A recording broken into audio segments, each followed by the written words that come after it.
আপনার বাড়ি দেখে মনে হয় আপনি অনেক বড় লোক কর্তা। আজ না জেনে বলে ফেলেছো, ঠিক আছে, ভবিষ্যতে আর কোনোদিন এই শব্দটা আমার সামনে উচ্চারণ করবে না।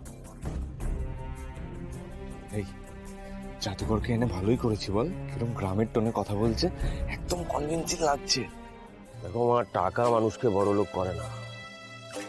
এই আমার বাড়ি, সম্পদ, প্রতিপত্তি, এই কোনোটাই আমার নয়, সব ওনার। এই তোমার সবকিছুতে আগ বাড়িয়ে কথা বলার সম্ভব না। আমি তো না বুঝে। আর কবে বুঝবে তুমি? ক্ষমা চাও, এক্ষুনি কর্তার কাছে ক্ষমা চাও। কর্তা, কর্তা আমাকে ক্ষমা করে দেন কর্তা। আমি না বুঝেই বলে ফেলেছি, কিন্তু কিন্তু সবাই কি আর এক হয় কর্তা? সব বড় লোকেরা খারাপ হয় না। ভুল ভুল জানো তুমি।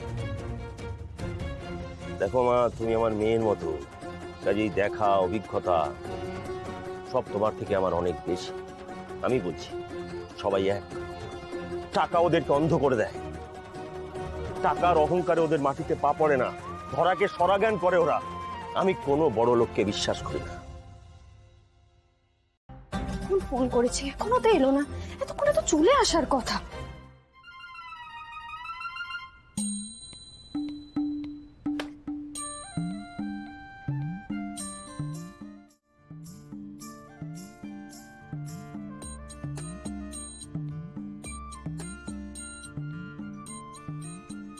কত ঈশান সাহেব কি এভাবে দেখলে তো কেলেঙ্কারি হয়ে যাবে।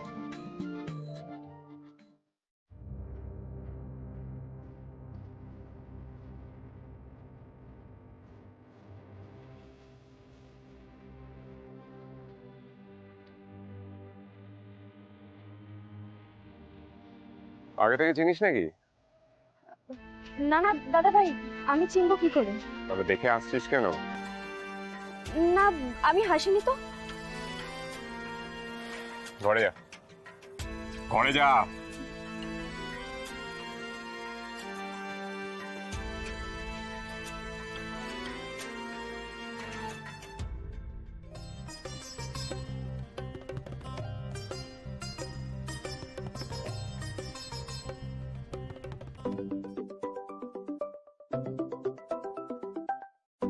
এ কি ব্যাপার? তোমরা এত গরিব মানুষ, অথচ এত দামি ফোন এলো কি করে তোমাদের কাছে? ধার করে কর্তা, অন্য একজনের থেকে নিয়েছি। বাবা, তোমার শক্ত মন্দ নয়, পেটে ভাত জুটছে না, এদিকে ধার করে মোবাইল কিনছো। তখন রোজগার ভালো ছিল কর্তা, তাই নিয়ে নিয়েছিলাম। আমি চেক করেছিলাম কর্তা, আমি চেক করেছিলাম বলে উনি কিনে নিয়েছিলেন। আমি ক্ষমা করবেন কর্তা।